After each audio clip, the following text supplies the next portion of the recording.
رسول خدا صلی اللہ تعالی علیہ وسلم کے پاس ایک شخص آئے، آپ کو پتہ لگا ایک بندہ روزہ ہی رکھتا ہے، کھاتا کچھ نہیں۔ آپ نے فرمایا تو میرے سے آگے بڑھنا چاہتا ہے، میں کھاتا بھی ہوں روزہ بھی رکھتا ہوں، جس نے میرے اس عمل سے کے خلاف کیا اس کا تعلق میرے ساتھ کوئی نہیں۔ ایک نے کہا میں ساری رات عبادت کروں گا، میں کبھی سوؤں گا نہیں۔ آپ نے فرمایا میں اللہ کا نبی ہوں، میں سوتا بھی ہوں، اللہ کے آگے کھڑا بھی ہوتا ہوں، جو میرے آگے سے بڑھنے کی کوشش کرے گا اللہ اکبر، جو میرے عمل کے خلاف عمل کرے گا اس کا تعلق میرے ساتھ کوئی نہیں۔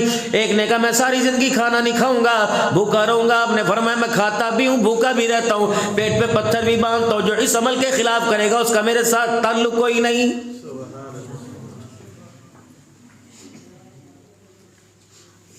جب ہم نے آپ نے کلمہ پڑھ لیا لا الہ الا اللہ محمد الرسول اللہ صلی اللہ تعالی علیہ وسلم، اتنا قانون ہمارے پہ پابندی نہیں لگاتا جتنا میرے عزیزو اللہ اس کلمے کے صدقے ہمارے پر پابندی لگا رہا ہے۔ لا الہ الا اللہ محمد الرسول اللہ صلی اللہ تعالی علیہ وسلم نہیں پڑھا تھا، تیری آنکھ بھی آوارہ تھی، تیرے پیر بھی آوارہ تھے، تیرا ہاتھ بھی آوارہ تھے، تیرا دل بھی ڈگمگاتا پھر رہا تھا، تیرا دماغ بھی غوطے کھاتا پھر رہا تھا، حرام کے حلال کے تیری زبان مزے چکھ رہی تھی، تیرے ہاتھ بھی حرام حلال پیسوں کے کرنسیوں کے مزے چکھ رہے تھے۔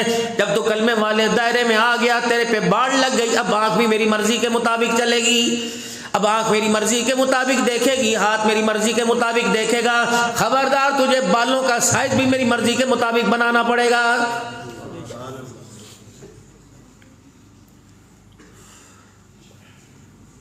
اب سارے ذرا ایک مرتبہ سناؤ، غلامی رسول میں، زور سے غلامی رسول میں جو ہو نہ عشق مصطفیٰ۔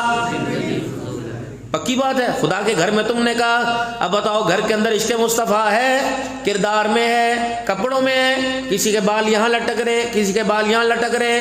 ہمیں یہی نہیں پتا کہ جس سے ہم محبت کرتے ہیں، جو ہمارا آئیڈیل ہے، جس کے قدموں میں اللہ نے دونوں جہانوں کی کامیابی رکھی، آپ کے بال رکھنے کا طریقہ کیا تھا؟ اللہ کے پاک پیغمبر صلی اللہ تعالی علیہ وسلم بیچ میں مانگ نکالا کرتے اور آپ اوپر کی طرف بال کو لے جایا کرتے۔ آپ نے فرمایا یہ سر کے بال اوپر کی طرف لاؤ، یہ بال نیچے کی طرف لے کے آؤ۔ اب میں ہوں تو غلام رسول، لیکن میرے چہرے پہ یہ بال کوئی نہیں، بتاؤ میرا تعلق ہے؟